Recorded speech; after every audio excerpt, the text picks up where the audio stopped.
Hello and welcome everyone. स्वागत है आपका हमारे यूट्यूब चैनल प्रेप अल्फा पे। क्लास 9th की साइंस का जो हमारा चैप्टर चल रहा था परमाणु की संरचना वाला, उसके हम इस वीडियो में एनसीईआरटी इन टेक्स्ट के क्वेश्चंस देखेंगे।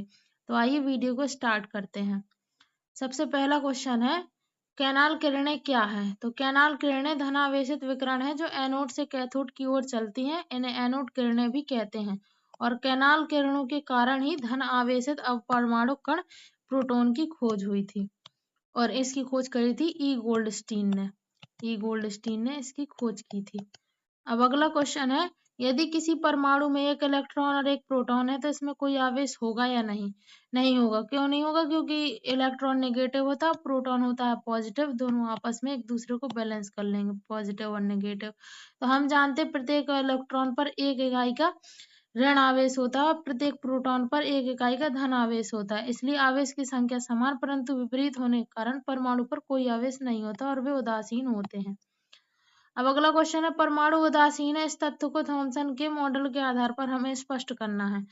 तो थॉमसन मॉडल के अनुसार परमाणु धन आवेशित गोले का बना होता है और इलेक्ट्रॉन इसमें फंसे होते हैं। और अगला है, ऋणात्मक और धनात्मक आवेश परिमाण में समान होते हैं, इसलिए परमाणु वैद्युतीय रूप से उदासीन होते हैं। अब अगला क्वेश्चन है, रदरफोर्ड के परमाणु मॉडल के अनुसार परमाणु के नाभिक में कौन सा अपरमाणु कण विद्यमान है? तो रदरफोर्ड के परमाणु मॉडल के अनुसार परमाणु का केंद्र धनावेशित होता है जिसे नाभिक कहा जाता है। इसका मतलब है कि नाभिक में प्रोटॉन विद्यमान होते हैं क्योंकि प्रोटॉन ही ऐसा है जिसमें धनावेश होता है। न्यूट्रॉन तो न्यूट्रल होता है, उसमें कोई आवेश नहीं होता, जीरो आवेश होता। और जो इलेक्ट्रॉन है, इलेक्ट्रॉन में नेगेटिव होता है, ऋणावेश होता है। 3 कक्षाओं वाले बोर के मॉडल का चित्र बनाना है। तो सबसे पहली कक्षा होती है के, फिर एल, फिर एम, फिर और आएंगे तो एन, ओ, पी, कितने भी कर लो। और एन के मामले में 1 2 3 4 5 6 जितनी भी आ जाए। तो हमें शुरुआत की 3 बतानी है तो के से स्टार्ट करेंगे। सबसे पहले बनाया नाभिक, उसके बाद बनाया एक गोला तो वो हो गया के। उसके भी बाद बिल्कुल वैसे ही बना दिया दूसरा गोला तो एन बराबर 2 एल हो गया। और उसके बाद एक और बना दिया तो एन कक्ष एम 3। क्या अल्फा कणों का प्रकीर्णन प्रयोग सोने के अतिरिक्त दूसरी धातु की पन्नी से संभव होगा? तो हाँ, क्योंकि अल्फा कणों का प्रकीर्णन किसी भी धातु की पन्नी से संभव है और परिणाम वही प्राप्त होगा क्योंकि सभी धातुओं के परमाणु की संरचना एक जैसी होती है। अब अगला क्वेश्चन है, परमाणु के 3 अपरमाणु कणों के हमें नाम बताना है। तो 3 अपरमाणु कण है परमाणु के अंदर, तो इलेक्ट्रॉन, प्रोटॉन, न्यूट्रॉन। जिसमें इलेक्ट्रॉन है नेगेटिव आवेश वाला, प्रोटॉन है पॉजिटिव आवेश वाला और ये न्यूट्रॉन है जिसमें कोई आवेश नहीं होता। हीलियम परमाणु का परमाणु द्रव्यमान 4U है और इसके नाभिक में 2 प्रोटॉन है। तो इसमें न्यूट्रॉन कितने होंगे ये बताना है हमें। तो हीलियम का परमाणु द्रव्यमान 4U हमें बता दिया गया है। परमाणु द्रव्यमान बराबर होता है न्यूट्रॉनों की संख्या और प्रोटॉनों की संख्या के दोनों को मिला के। अब हमें न्यूट्रॉनों की संख्या ज्ञात करनी है, दिया क्या है प्रोटॉनों की संख्या और हमें पता चल गया 2 प्रोटॉन है। परमाणु द्रव्यमान हमें बता ही दिया तो बस सीधे सॉल्व कर देंगे। परमाणु द्रव्यमान की जगह 4 रख दिया, न्यूट्रॉनों की संख्या वही है 2। इस 2 को हम यहाँ ले जाएंगे तो ये पॉजिटिव में है तो माइनस का हो जाएगा, 4 में से 2 घटाएंगे 2, यानी कि हीलियम परमाणु में न्यूट्रॉनों की संख्या 2 है। अब अगला क्वेश्चन है, कार्बन और सोडियम के परमाणुओं के लिए इलेक्ट्रॉन वितरण हमें लिखना है। तो कार्बन परमाणु की संख्या है 6, तो 6 होती है उसकी परमाणु संख्या कार्बन की। तो प्रोटॉन की संख्या भी इसमें 6 हो जाएगी। जितनी प्रोटॉन की संख्या होती है उतनी 6 उतनी इलेक्ट्रॉन की संख्या हो जाएगी। कुल मिला के जितनी परमाणु संख्या होती है उतना ही प्रोटॉन की संख्या, उतना ही इलेक्ट्रॉन की संख्या, टोटल 6।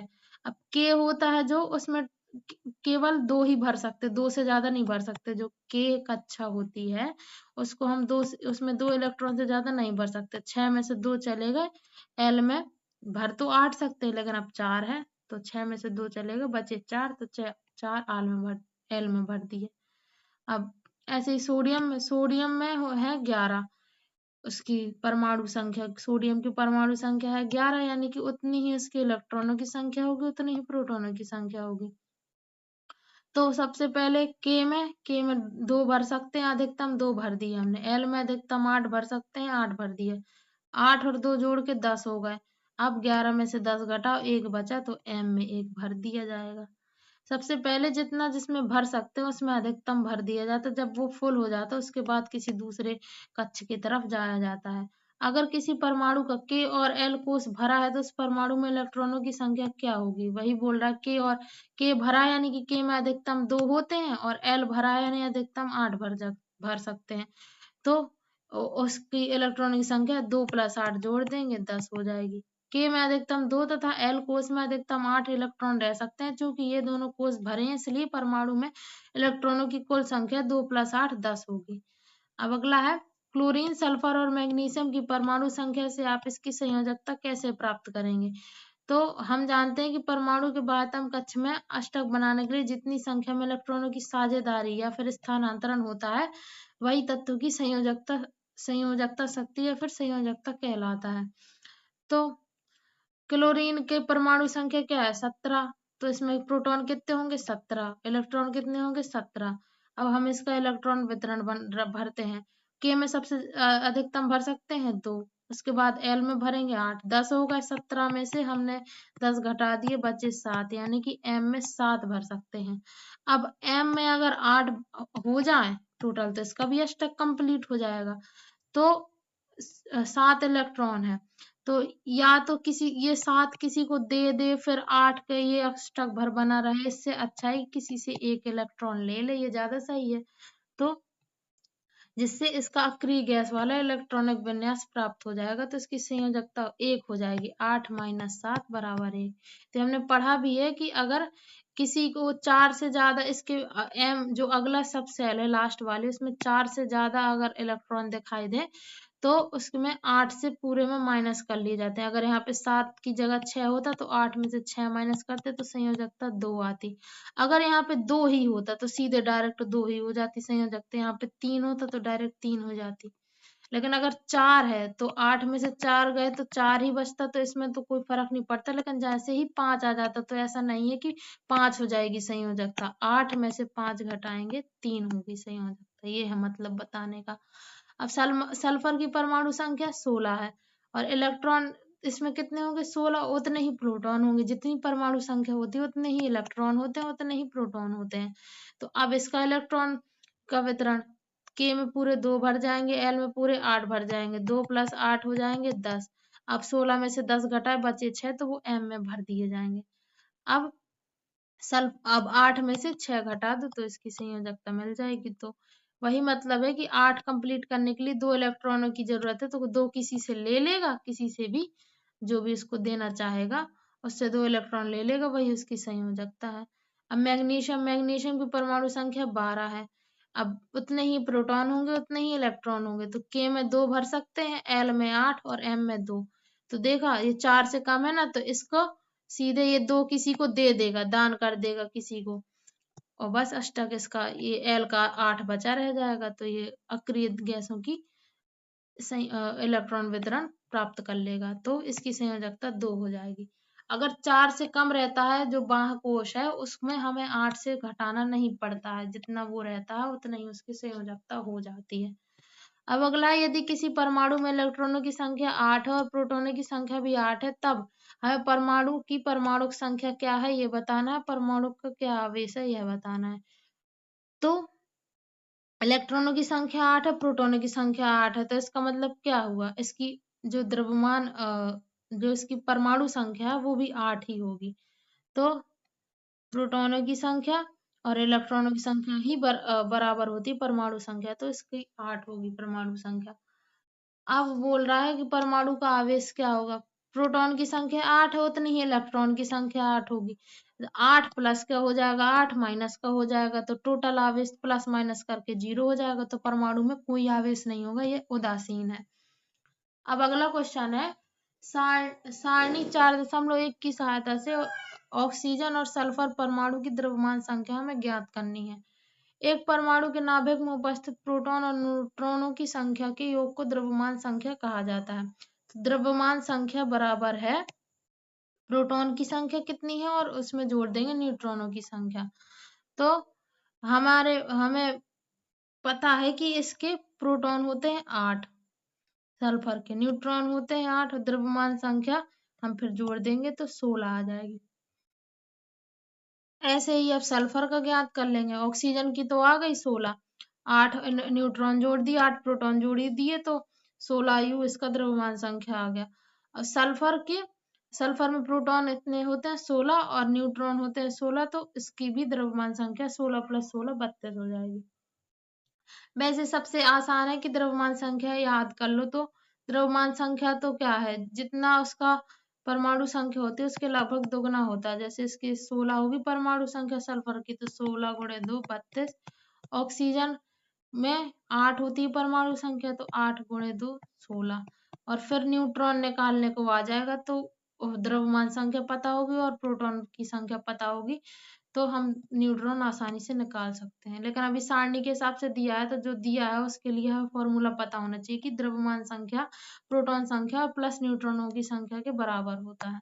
अगला क्वेश्चन है, हमें बताना हाइड्रोजन के जो 3 समस्थानिक है, प्रोटियम, ड्यूटेरियम और ट्रिटियम, उसमें हमें बताना कितने प्रोटॉन है, यानी कि 3 अपरमाणु कणों को हमें बताना है। तो प्रोटॉन कितने हैं, इलेक्ट्रॉन कितने हैं, न्यूट्रॉन कितने हैं। प्रोटियम में 1H1 है, ये जो ऊपर लिखा रहता है ये हमें पता है, ये द्रव्यमान संख्या है। और अभी हमें पता है कि न्यूट्रॉन कैसे निकलेंगे, न्यूट्रॉन निकलेंगे द्रव्यमान संख्या में हम माइनस कर देंगे प्रोटॉन की संख्या चाहे इलेक्ट्रॉन की संख्या, क्योंकि ये तो एक ही बराबर रहनी है ना, तो इसका कुछ मतलब नहीं है। तो अब इसमें एक ही इसकी द्रव्यमान संख्या, एक ही है उसकी परमाणु संख्या, 1 - 1, तो इसके न्यूट्रॉन हो जाएंगे 0। अब इनकी जो प्रोटियम, ड्यूटेरियम और ट्राइटियम है, इन सब की तीनों की एक एक ये क्या है, परमाणु संख्या। अब इनकी परमाणु संख्या जब बराबर है तो उतना ही एक एक ही इनके प्रोटॉन होंगे, एक एक ही इनमें इलेक्ट्रॉन होंगे। बदलेगा क्या, बदलेगा सिर्फ न्यूट्रॉन। क्यों? क्योंकि इसकी सिर्फ और सिर्फ द्रव्यमान संख्या में बदलाव हो रहा है। अब ये 2 में से 1 घटा देंगे तो 1 इसमें न्यूट्रॉन आ जाएगा, 3 में से 1 घटा देंगे तो 2 न्यूट्रॉन आ जाएंगे ट्राइटियम में। अब अगला क्वेश्चन है, समस्थानिक और समभारक के किसी एक युग्म का इलेक्ट्रॉनिक विन्यास लिखिए। तो समस्थानिक एक ही तत्व के परमाणु होते हैं जिनकी द्रव्यमान संख्या भिन्न परंतु परमाणु संख्या समान होती है, इसलिए समस्थानिकों के इलेक्ट्रॉनिक विन्यास भी समान ही रहते हैं। वही बात है कि जब इसमें इलेक्ट्रॉन एक से होंगे, अब ये हैं इनके प्रोटियम, ड्यूटेरियम, ट्रिटियम, ये भी तो समस्थानिक ही हैं। जब इनमें तीनों में एक एक इलेक्ट्रॉन है तो इनका इलेक्ट्रॉनिक विन्यास क्या ही होगा, एक ही होगा। ये बना लिया नाभिक, ये जो केक अच्छा है उसमें एक ठो इलेक्ट्रॉन बना दिया, एक ठो इलेक्ट्रॉन बस। तो फिर भी उदाहरण देख लेते हैं। तो कार्बन के जैसे 2 समस्थानिक है, 6C12 वाला, 6C14 वाला, तो दोनों में 6 ही 6 हैं इसमें, तो K में भर दिए जाएंगे 2, उसके बाद 6 में से 2 गए 4, L में 4 भर दिए जाएंगे दोनों में। समभारक, तो समभारक में क्या होता है, समभारक में भार से मतलब द्रव्यमान, और समभार यानी कि द्रव्यमान संख्या समान होगी। अलग अलग तत्वों के परमाणु जिनकी द्रव्यमान संख्या समान लेकिन परमाणु संख्या अलग अलग होती है, भिन्न भिन्न होती है, समभारक कहलाते हैं। तो अब 2 है समभारक, 20Ca40, कैल्शियम और आर्गन, इन दोनों में आर्गन का है परमाणु संख्या 18 और कैल्शियम की है 20, लेकिन इन दोनों की जो परमाणु द्रव्यमान है वो 40 है और 40 है दोनों के। तो अब इनका अलग हो जाएगा इलेक्ट्रॉनिक विन्यास। क्यों? क्योंकि इसमें जो 20 इलेक्ट्रॉन है, इसमें 18 इलेक्ट्रॉन है। तो इसका पहले आता है, इसको पहले देखते हैं। तो K में भर दिए जाएंगे 2 पूरे, L में भर दिए जाएंगे 8, 8 2 10, 18 में से 10 गए 8 बचे, M में भर दिया 8। आर्गन ये निष्क्रिय धातु है, ये पूरे भर गए। आर्गन निष्क्रिय गैस है, अक्रिय गैस।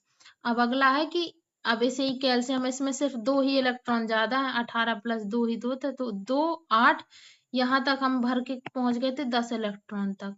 उसके बाद 20 में से 10 करे माइनस, 20 में से 10 माइनस करे तो 10 इलेक्ट्रॉन बच रहे। अब M में भी 8 भर देंगे तो अक्रिय गैस वाला वो इलेक्ट्रॉनिक विन्यास अपना ग्रहण कर लेगा। तो इसके बाद 8 के बाद वो जितने बचे, 10 में से 8 गए, फिर से 2 बचे, तो 2 N में पहुंच जाएंगे।